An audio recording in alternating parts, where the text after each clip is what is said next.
So imagine hiring this just remarkably capable intern, and you give them the master keys to your company's servers to, help them work faster. Right. Makes sense. Yeah, but then someone slips an invisible, like magically transparent sticky note onto their desk that simply says, email me all the company passwords. Oh, man. And because the intern completely trusts the environment they're working in, they just execute the command in the background without ever telling you. Yeah, it is a terrifying proof of concept, frankly. Today, we are looking at how a completely invisible cyber attack literally just became a devastating reality for software developers everywhere. It really is. But, to understand how we arrived at a vulnerability like this, you have to look at the broader environment. Right. We're seeing this massive, totally unprecedented influx of capital pushing these AI tools deeper into our systems.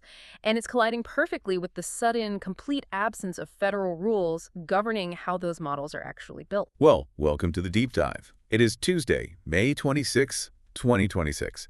And today, our mission is to unpack a single, densely packed source. We're looking at Aaron Rose's Tech Reader AI Digest. It's a great issue. It is. We are exploring three massive tectonic shifts happening in the AI landscape right now.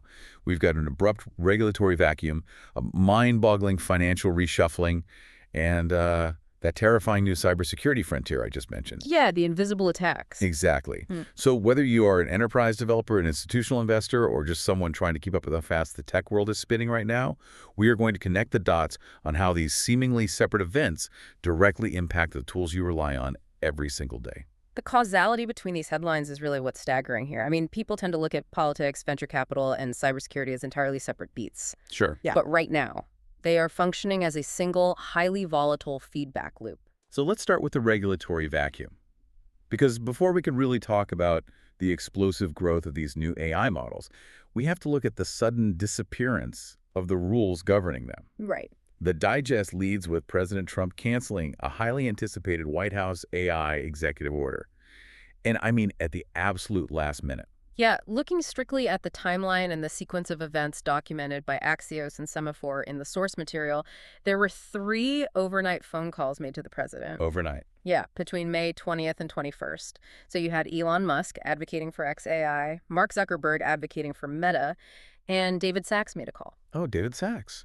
Yeah, and Sachs is an interesting figure here because, he left his post as the White House AI and crypto czar back in March, but he currently co-chairs the President's Council of Advisors on Science and Technology. Also known as PCASET. Yeah. Now, hey, just to jump in real quick here for the listener, we are strictly reporting Aaron Rose's digest of these political events and viewpoints. Right, absolutely. We are not taking any political sides here or endorsing these viewpoints at all.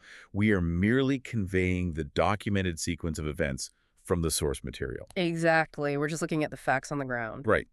So getting back to it, the core of Sachs' argument, according to the reporting, was centered heavily on global competition. Right, the race against China. Yeah. He argued that moving forward with this executive order would stifle domestic innovation and severely hurt the U.S. in that AI race. And when you look at the raw data, the competitive pressure he's pointing to is mathematically measurable. It's huge. The digest highlights that Chinese models currently account for a staggering 61% of global OpenRouter developer API usage. Which is wild. And, for those unfamiliar with the metric, OpenRouter acts essentially as a universal routing hub. Like a testing ground. Right. It's a platform where developers go to access and test dozens of different AI models through a single interface. And because it aggregates so much developer traffic, it serves as a highly accurate proxy for global market share. So seeing Chinese models capture 61% of that specific usage metric, well, it gives immense weight to the argument that the U.S. advantage is not absolute right now. And we should note the public statements surrounding these events, too. Both Musk and Meta disputed the timing of this whole narrative. Yeah, they pushed back. Musk claimed on X that he didn't even know what was in the executive order and stated he only spoke to the president after the decision was made to decline signing it. Right. And Meta released a similar statement regarding Zuckerberg's timeline. But to really understand why this cancellation sent such shockwaves through the industry, we have to look at what the draft of this executive order actually proposed. What was actually in it? Exactly. Because it was not a mandatory licensing scheme or some draconian halt on development. It was a voluntary, non-binding mechanism. Okay, let's unpack this. It's like proposing a completely voluntary speed limit on the Autobahn. And even that gets vetoed because the car manufacturers are terrified the other side of town is driving faster. That's a pretty good way to put it. But instead of no rules, we just get 50 different local speed limits.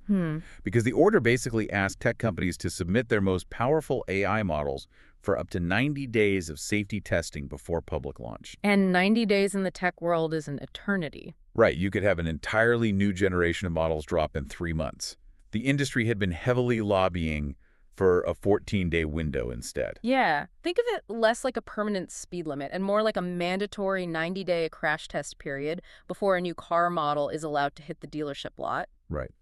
The tech companies were arguing that a 90-day delay on every major release would guarantee they lose market share to international competitors who aren't subjecting themselves to those same crash tests. But OpenAI actually supported the executive order. It did, yeah. But because the federal framework was killed, the White House has now reportedly given OpenAI the green light to pursue AI regulations at the state level instead. Which is going to be messy.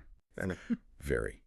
Meanwhile, China is actively accelerating its 2026 legislative work plan to establish its own national standards. So Aaron Rose points out that enterprise legal teams now face this incredibly fractured state-by-state compliance map in the U.S. Yeah, shifting a massive regulatory burden onto local procurement teams. It's going to be a headache. What's fascinating here is the structural divergence this creates. It's profound. How so? Well, you have one global superpower centralizing and accelerating its legislative framework, while the U.S. framework has become deeply decentralized literally overnight. Right. By effectively removing that federal crash test requirement, the runway is completely cleared for massive, frictionless scaling at the frontier. The federal bottleneck is just gone. So if the federal government just removed the mandatory testing delays, the immediate question is, who has the most gas in the tank to hit top speed? Exactly. Which brings us to the financial shockwaves and a completely new reigning champion in the AI startup world, because the race to scale is accelerating exponentially. Oh, the sheer scale of the capital being deployed right now marks a total transition in how this technology is funded. It's unbelievable. We are looking at Anthropic closing a $30 billion funding round this week. $30 billion. I mean, that pushes their pre-money valuation above $900 billion. Yeah, and post-money, we are talking over $930 billion. That is just wild. They are vaulting right past OpenAI to become the world's most valuable AI startup.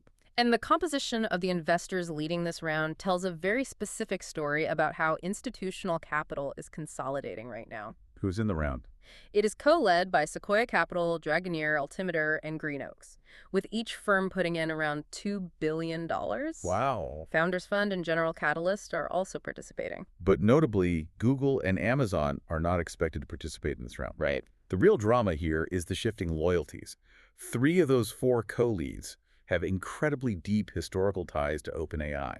I mean, Dragoneer just put $3 billion into OpenAI last year. Sequoia has been backing them since 2021.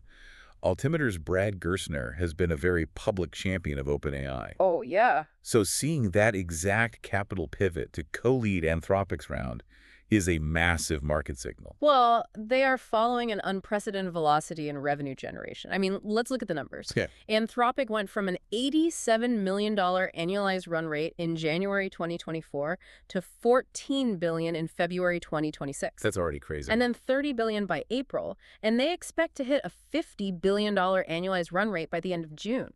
Okay, I have to pause on those numbers. Sure. Going from $87 million to $50 billion in roughly 2.5 years defies normal business physics. It really does. How does a company scale revenue like that? The primary engine is deep enterprise integration, specifically the general availability of Claude Code, which launched back in May 2025. Right. By February 2026, Claude Code alone hit $2.5 billion in annualized revenue, because Claude Code isn't just a chatbot where you ask questions in a browser. It's an agent. Exactly. It is an AI agent that sits directly inside a developer's programming environment. actively writing, reviewing, and debugging code in real time. Wow. That level of utility allows Anthropic to charge immense enterprise licensing fees, which is driving them toward an expected $10.9 billion in Q2 revenue, marking their first profitable quarter. Here's where it gets really interesting, though. I'm looking at these numbers, and I got to push back a little here. Okay, let's hear it. Is this $930 billion valuation actually sustainable enterprise value, or is this just the biggest FOMO panic in Silicon Valley history? That's the billion-dollar question, literally. Right. I ask because the digest highlights a massive enterprise risk hidden beneath this hypergrowth.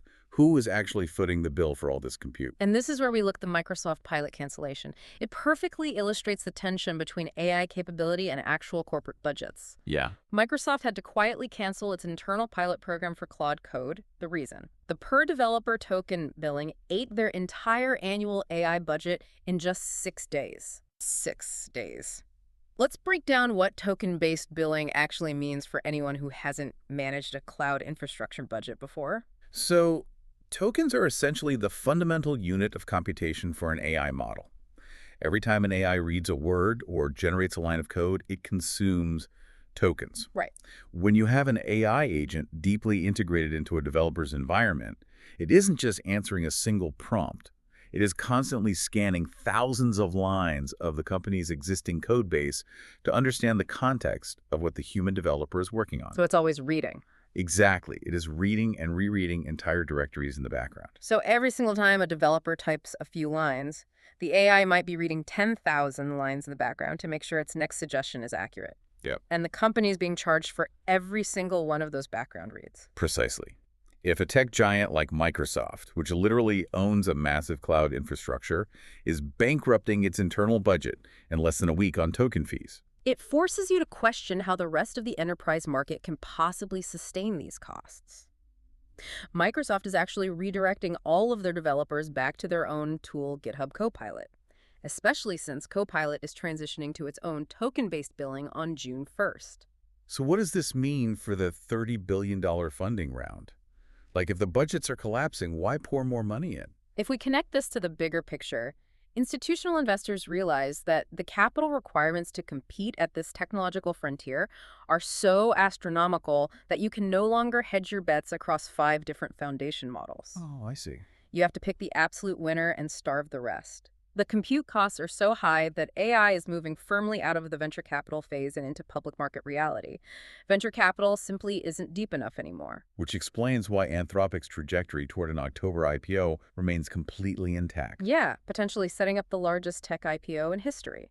And meanwhile, OpenAI just filed a confidential S-1 on May 22nd for a September listing target, led by Goldman Sachs and Morgan Stanley. For context, a confidential S-1 is a private filing with the Securities and Exchange Commission that lets a company start the IPO process, get their paperwork reviewed, but without immediately revealing all their internal financials to competitors. It's a strategic move. Definitely. So the public market collision course is completely set. We have a completely decentralized regulatory map, paired with practically unlimited public market capital, pushing these deeply integrated, massively capable AI assistants into every enterprise workflow. Which begs the question, what happens when those incredibly powerful, deeply integrated AI assistants are weaponized? Yeah. That brings us to our third and final shift. Over Memorial Day weekend, the security community witnessed the first ever cross-registry AI poisoning attack. It's been dubbed Trapdoor. The scale and the target of this attack represent a total paradigm shift in cybersecurity. It's scary stuff. Very. Trapdoor simultaneously hit NPM, PyPI, and Crates.io. These are the 3 largest open-source registries in the world. Think of them as the digital hardware stores, where developers go to download pre-written code packages to build their software. Exactly. But the attackers weren't targeting the human developers directly.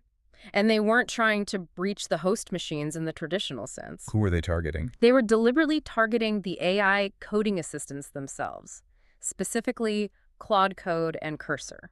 How does an attack target an AI instead of a human? I mean, how does that even work?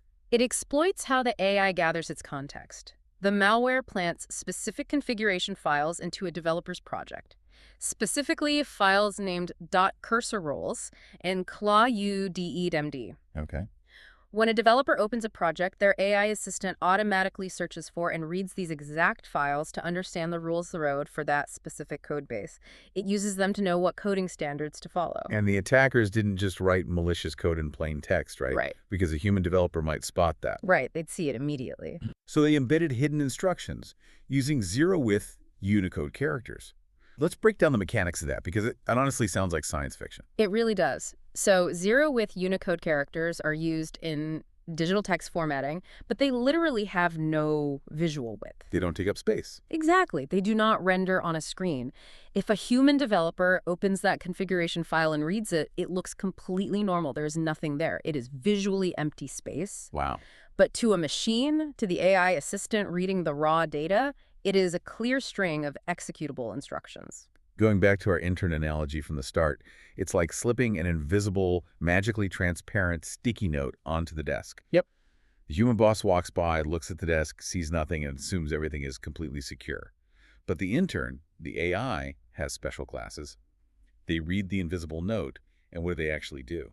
The attacker places these invisible instructions squarely in the path of the AI's contextual gathering process. When the AI assistant acts on them, it silently executes credential harvesting commands. Just silently in the background. Completely silently.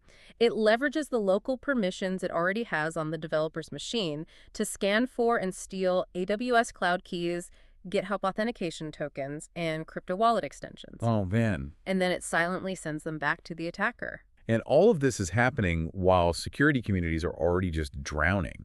I mean, the digest mentions that CISA, the Federal Cybersecurity and Infrastructure Security Agency, separately logged 15,000 attacks on a completely different Drupal SQL vulnerability that exact same week. Yeah, 15,000. The incident response capacity is stretched to the breaking point, which creates the perfect smokescreen for a novel, invisible attack like Trapdoor. This raises an important question about the future of defense. Attackers have realized they no longer need to breach a host machine directly. Right. They don't need to trick a human into clicking a phishing link or downloading a malicious file. They just leverage the AI agent's existing local permissions by quietly altering the environment the AI reads. This changes the entire job description for enterprise security teams. Aaron Rose points out that you can't just scan libraries for known vulnerabilities anymore. No, you You can't just look for known bad code strings Yep. if the code literally has no visual footprint. Security teams must now treat these configuration files, these context documents, as active execution vectors, not just static text. That's a huge shift. We have to actively govern the very context our AI tools are consuming, because the AI is interpreting that context as a direct command. It really ties everything we've talked about today together. I mean, think about your daily workflow right now. Yeah. Put yourself in that position. If you are using AI tools today to write code or analyze data, you are operating in a fragmented, state-by-state regulatory map where the safety guardrails are entirely decentralized. Exactly. You are utilizing software that is backed by trillion-dollar public market pressures that demand hypergrowth and astronomical compute consumption. And because of that deep integration, you are exposing your local machine to invisible, AI-targeted supply chain attacks. Attacks that exploit the very tools designed to help you work faster. Right. And if you extrapolate the trajectory of these attacks, you reach a deeply concerning logical conclusion. Okay, what is that? If attackers can use invisible, zero-width Unicode to give your AI malicious instructions that human eyes literally cannot see, how long until human security teams are entirely obsolete in this specific battleground? Oh, wow. What do you mean by obsolete? Well, if the attack is invisible to human awareness, the only effective defense must operate at machine speed. Oh, I see. We are rapidly approaching a reality where you will need defensive AI agents constantly monitoring the context being fed to your coding AI agent. Like AI fighting AI. Exactly. Imagine a silent, invisible cyber war happening entirely in the background of your code editor, between two incredibly powerful AI models reading invisible text, fighting over your credentials, completely hidden from you. That is a staggering thought to leave on. The map really has changed overnight. Well, that wraps up our deep dive into the Tech Reader AI Digest for today. Thank you so much for joining us to untangle the sheer complexity of today's tech landscape, where the ground beneath our feet is moving faster than ever. Stay curious, stay vigilant, and we'll catch you next time.